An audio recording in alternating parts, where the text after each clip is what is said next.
अंग्रेजन बहू और बेचारी भूली सास। माधवी अपने पति रमेश और अपने बेटे अजय के साथ रहा करती थी। अजय का बचपन से एक ही सपना था कि वो अपनी आगे की पढ़ाई यूएसए में पूरी करे और इसीलिए वो यूएसए पढ़ाई करने के लिए चला जाता है।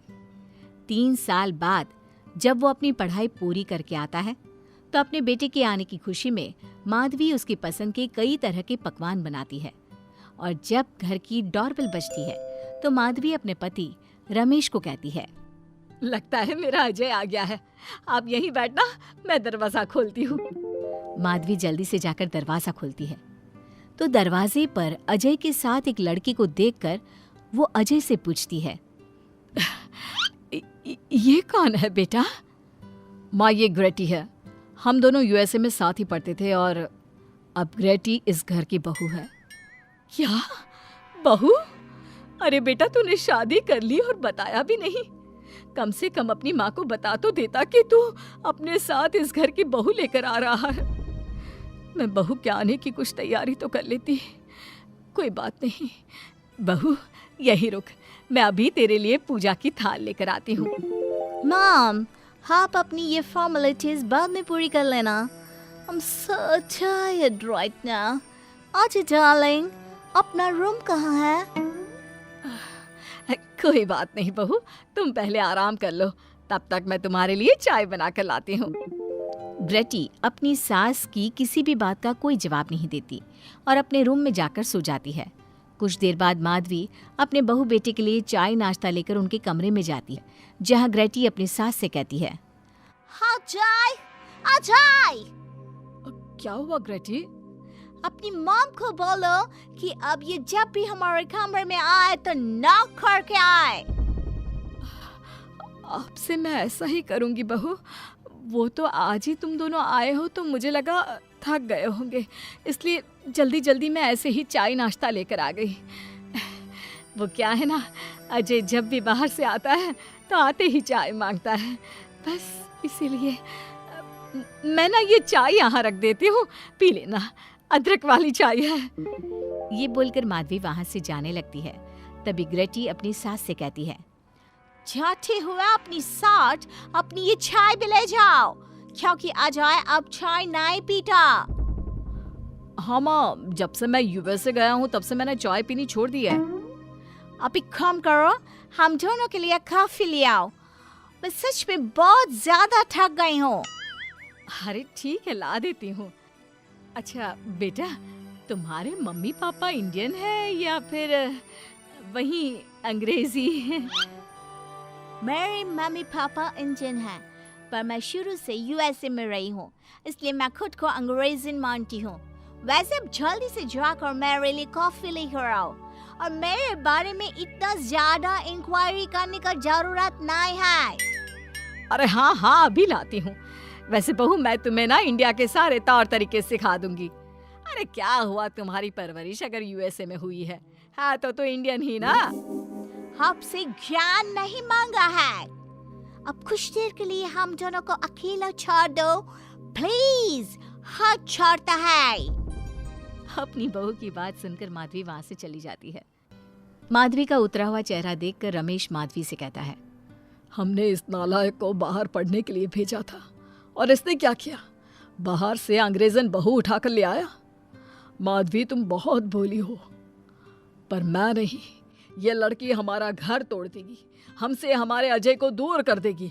देखा, आते ही कैसे रोब झाड़ रही है, जैसे तुम इस घर की नौकरानी हो। तुम उसको बोलो कि तुम इस घर की मालकिन हो और उसकी सास हो, वो वही करे जो तुम कहोगी। अरे आप बेकार में ही गुस्सा हो रहे हैं। बहू यूएसए की है, यहाँ नई नई आई है, उसको यहाँ के तौर तरीके नहीं पता और वो मुझे अपनी माँ मानती है, तभी तो अपने नखरे दिखा रही है। वैसे भी ना बहू बेटी दोनों बराबर ही होती हैं। माधवी, कौन सी बेटी अपनी माँ से ऐसे बात करती है जैसे तुम्हारी बहू कर रही है? मैं बस तुम्हारे कहने पर चुप हूँ, वरना मैं अपने बहू बेटों को आज ही घर से निकाल देता। ये कहकर रमेश वहां से चला जाता है। ऐसे ही कुछ दिन बीत जाते हैं और ग्रेटी अपनी बेचारी भोली भाली सास पर अत्याचार करती रहती है। ग्रेटी अपना सारा काम अपनी सास से करवाती और उसी को भला बुरा सुनाती। ऐसे ही एक दिन माधवी कपड़े धो रही होती है और ग्रेटी माधवी को सताने के लिए अपने सारे कपड़े लाकर उसे देती है और कहती है, मॉम्स, ये मेरे कुछ कपड़े हैं, जरा इन्हें भी धो दो। इतना बोलकर ग्रेटी तैयार होकर घर से जाने लगती है। तभी माधवी उससे कहती है, बहू, आज तुम्हारे ससुर के दोस्त के घर में एक छोटी सी पार्टी है। उन्होंने सहपरिवार बुलाया है। मैं चाहती हूँ कि तुम और अजय भी आज हमारे साथ वहाँ चलो और आज ना साड़ी पहनना। मॉम, अभी मैं क्लब जा रही हूँ। रात को मुझे टाइम मिलेगा तो आपके साथ चली जाऊंगी, पर साड़ी बारी नहीं पहनूंगी। ये कहकर ग्रेटी वहाँ से चली जाती है। शाम हो जाती है। सब ग्रेटी के घर आने का इंतजार करते हैं और इस वजह से कोई भी पार्टी में नहीं जा पाता। इंतजार करते करते रात के 12 बज जाते हैं। 12 बजे रात को ग्रेटी नशे की हालत में जख्मी घर आती है। अपनी बहू के सर और हाथ पर लगी चोट देखकर माधवी परेशान हो जाती है और जल्दी से फर्स्ट एड का बॉक्स लाकर अपनी बहू के सर पर पट्टी करती है। एक माँ की तरह प्यार करते हुए वो अपनी बहू से कहती है, बहू, तुझे चोट कैसे लग गई बेटा? मैं घर आ रही थी, एक बाइक वाले से मेरी टक्कर हो गई।